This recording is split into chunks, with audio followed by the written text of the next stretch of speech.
Je m'appelle Ulysse l'aventurier. Mon village a été attaqué par un dragon de bronze et j'ai parcouru maintes contrées à la recherche des maîtres forgerons afin d'apprendre à fabriquer des armes redoutables.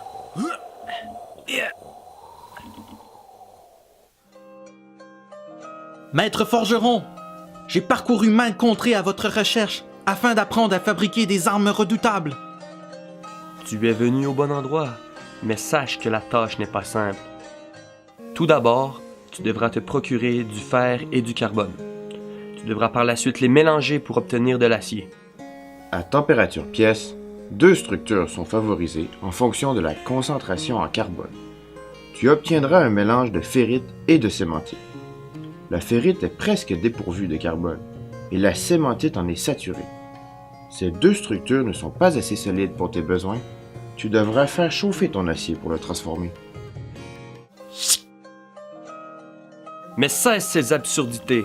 Pour changer la phase de ton acier, il te faut des températures bien plus élevées. Aux alentours de 800 degrés Celsius, et grâce à l'énergie thermique, le mélange de ferrite et de cémentite s'uniformise en ce qu'on appelle l'austenite.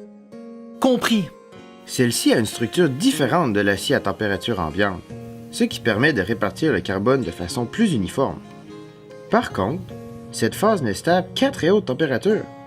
En effet, en laissant refroidir ton acier, le carbone migrera vers les interstices entre les grains pour y former de la cémentite. Cependant, en refroidissant rapidement ton mélange, le carbone contenu dans la structure de l'austenite y restera piégé. Ceci engendrera une déformation créant une structure hybride bien plus dure. Tu obtiendras alors de l'acier trempé. N'as-tu donc jamais forgé d'épée? Tu devras la plonger dans un liquide pour la faire refroidir très rapidement. La métallurgie demande de la patience et du savoir-faire.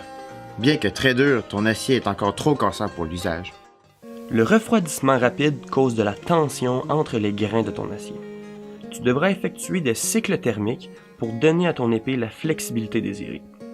Par exemple, chauffe ta lame plus longtemps à basse température.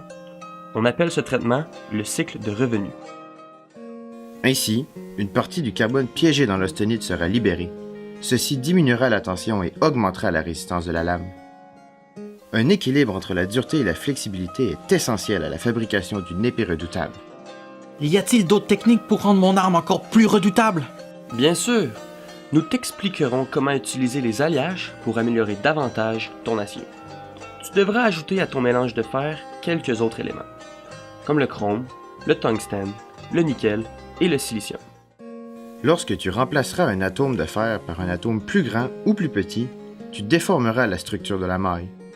Un tel changement modifiera les propriétés de l'acier. Tu devras utiliser du chrome ou du nickel pour protéger ta lame de la rouille. Tu devras ajouter du silicium pour améliorer les propriétés magnétiques de ton métal.